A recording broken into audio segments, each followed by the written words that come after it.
اگر بمباری ہو رہی ہے تو اس کے خلاف احتجاج کرنا یہ بھی سیاسی مسئلہ ہے. اچھا تو یہ بھی سیاسی مسئلہ ہے اور حکومت بھی سیاسی مسئلہ ہے اور یہ بھی سیاسی مسئلہ ہے, تو پھر سیاسی مسئلے کس کے لیے رکھو گے بھائی؟ تو پھر یہودی سیاسی مسئلہ چلائیں گے مسلمانوں کا, پھر عیسائی مسلمانوں کا سیاسی مسئلہ چلائیں اور ہندو مسلمانوں کا سیاسی مسئلہ حل کریں. سیاسی مسئلے تو مسلمانوں ہی کو حل کرنے ہوں گے. اگر مسلمان ہی اپنی سیاست سے خود دستبردار ہو جائے تو کہ یہودی اور عیسائی اور ہندو آ کر مسلمانوں کی سیاست کریں گے اور مسلمانوں کا نظام حکومت اور مسلمانوں کی گورنمنٹ جو ہے اس کو چلائیں گے؟ یہ تو سوچنے کی بات ہے. لیکن بے عقل لوگ, محدود ذہن کے لوگ, جن کا ذہن محدود ہے, انہوں نے اپنے دین کو اسی میں محدود کر لیا. بس نماز روزہ حج و زکوٰۃ ہے اور اس کے علاوہ ان کو قرآن شریف میں کوئی اور چیز نظر ہی نہیں آتی.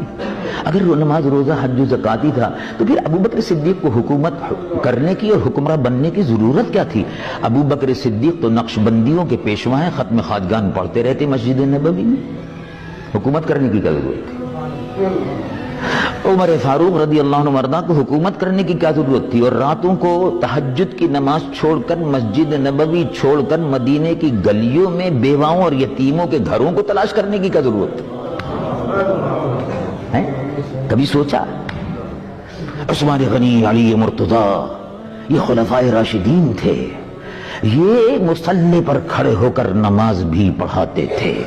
اور جیسے رسول اللہ صلی اللہ علیہ وسلم رات کو تہجد پڑھاتے تھے, صحابہ تہجد پڑھتے تھے, اب دن میں جب عمل کا وقت ہوتا تھا تو میدان بدر میں جہاد کے لیے کود پڑتے تھے.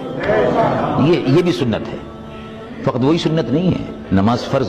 نماز بھی فرض ہے, روزہ بھی فرض ہے, زکوٰۃ بھی فرض ہے, حج بھی فرض ہے, اور یہ تمام فرائض ہے. لیکن اسی کے ساتھ ساتھ جہاد بھی اس میں شامل ہے.